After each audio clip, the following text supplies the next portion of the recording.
Welcome to another fantastic episode of 5 Games, 5 Minutes from acornelectron.co.uk.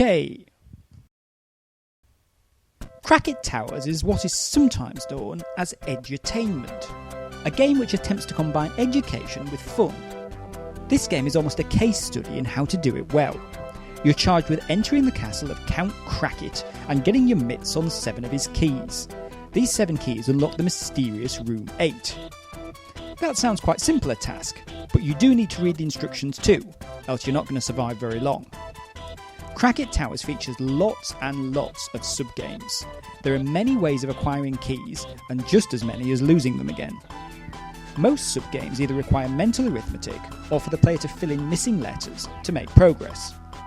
Even the more arcade-like sections have clues, such as coded coordinates, so you can make quicker headway if you use your brain. The game's aimed at children up to the age of 10, but I still enjoy it at 3 times that age. It constantly keeps the player on his toes, with ghosts that kidnap you, green spiders that will steal your keys unless you hit the spacebar quickly enough, and all manner of other horrible nasties that just appear from nowhere. So even though the puzzles are quite basic, the other elements still make for a really fun game. DENIS Through the Drinking Glass.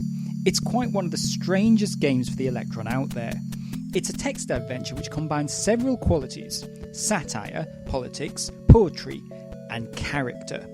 Now, I'm too young to remember the political landscape of the early 1980s, but clearly Margaret and Dennis Thatcher were in number 10 Downing Street, and according to this game, Dennis liked his ale. Playing this game now is sort of like trying to enjoy old episodes of shows like Spitting Image. So what was presumably topical comedy becomes superfluous. You're therefore left with a text adventure which you need to solve, and, coming from the fellas who gave us Hampstead and Terra Molinas, you can expect it's not going to be easy going. No, far from it. DENIS Through the Drinking Glass is unbelievably hard. Firstly, you need to remember to drink every 10 moves to avoid sobering up, and the puzzles require solutions which modern players are never going to be able to solve. By all means, check it out for its absolute peculiarity value alone. Triple Decker 1 is a compilation of 3 programs originally published in the Electron user magazine. It retailed at $1.99, and frankly, it's pants. Grand Prix is a laughable monochrome overhead racing game where you compete against 3 other cars in a 5-lap race. Whenever the race starts, you have to take a few seconds just to work out which actual car you are, because of course all the cars look identical.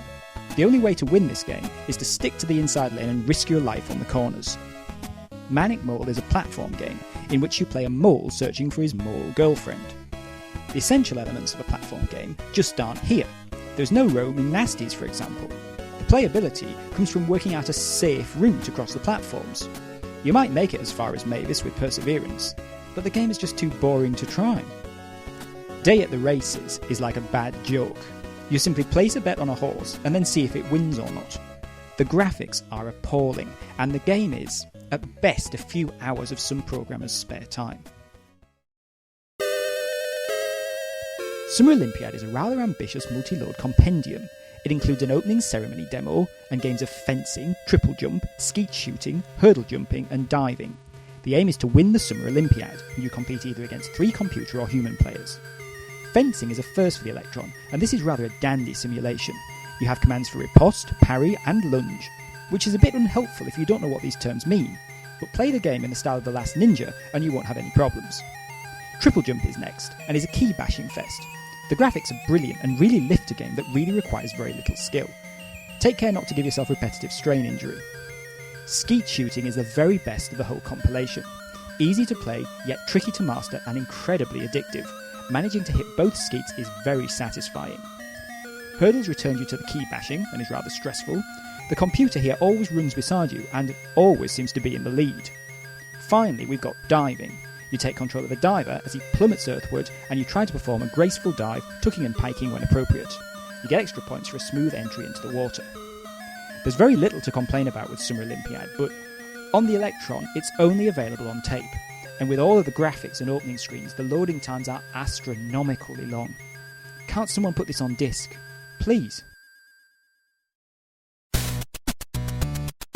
Robotron 2084 is a conversion of the classic Atari game of the same name. You must run and blast everything.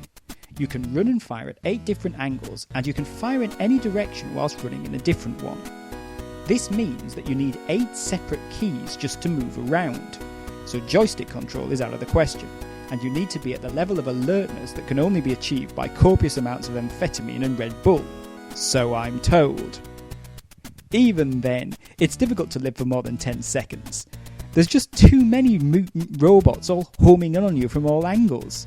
Mind you, that's precisely the point. Robotron 2084 is a mindless game. It's so difficult that if you survive a level, you practically want to add it as an achievement on your CV.